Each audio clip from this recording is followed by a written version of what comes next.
Hey everybody, it's Scotty from Scotty's Record Shop. Hey everybody in VC land. Um, this video deals with a local band, kind of anyway, local to New England anyway, and a band that was really loved up here. Live shows, if you've ever seen this band live, if you ever got a chance to, because you're not going to now. If you did, wonderful. If you didn't, it's too bad. I got a chance to see them, and they ripped it up. Even with their reunion tour, I don't know. They played Fenway Park a few years ago. I don't know how that gig was with Aerosmith, or a year ago, or whatever it was. I don't know how that was, but when I saw them back when they was youngsters, they just tore it up. I'm talking about the J Geils Band. I'm going to show you what I have for them. Kind of blow through them fairly quickly, but back to the very beginning, the very first. These are, again, with my albums, I try to find records with everything in great shape. My main concern is that the vinyl is in good shape. You know, it doesn't have to be perfect. I mean, these are old albums. I mean, and I'm not paying $50 for an album, usually anyway. And these, a lot of these I've had for years and years and years. Bought them when they came out, some of them.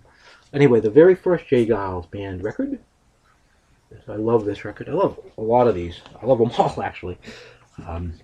We go to the second record, The Morning After. You can tell I'm spent some time in Boston, huh? Fenway Park. Anyway, The Morning After. Looking for a Love and Whammy Jamma. Wow, great record that was. All these on the original SD Atlantic label. These are the original pressings too. Thick and hefty vinyl, the way it should be.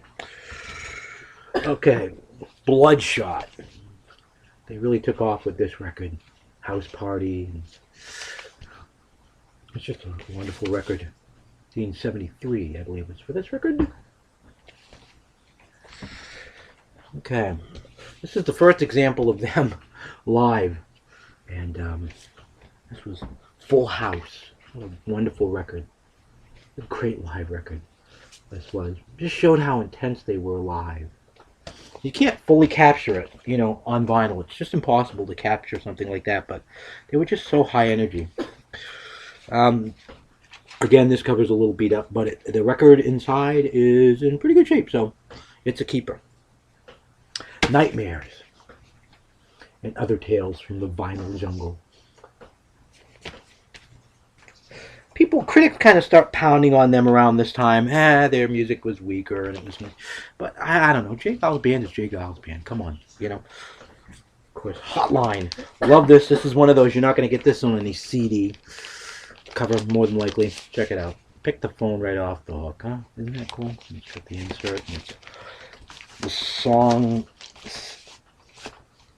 lyrics are right in there. Nice album and a nice goofy back cover. Actually, one of the albums I didn't have for a long time and found it fairly recently and in really, really good shape on eBay. So I'm going to do it. Okay. Our next J Geils Band record. Getting close to the Monkey Island, by the way. Getting close to the end of their tenure at Atlantic. Great thing about their time on Atlantic, I'll show you this too. I find very interesting. All the labels are really like these custom labels. They're like really kind of, this is like a redo of a very old Atlantic styled label, and I just found that really cool. Atlantic being really well known initially for their R&B stuff. Okay, Ladies Invited. Let me show you this inside of this, just to show you how they changed just a little bit. Here we are in a gray Atlantic. Pressing.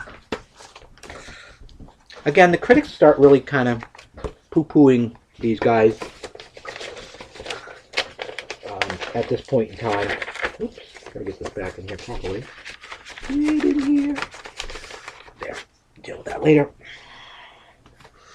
The second live album, Blow Your Face Out. Yeah, referring to their wonderful harmonica player, I'm sure. This is a great double live album with that whole ramble on that Peter Wolf does before Must have got lost. It was on that particular record. And finally, best of the J Geils Band on Atlantic. The last thing Atlantic did with them. Great record.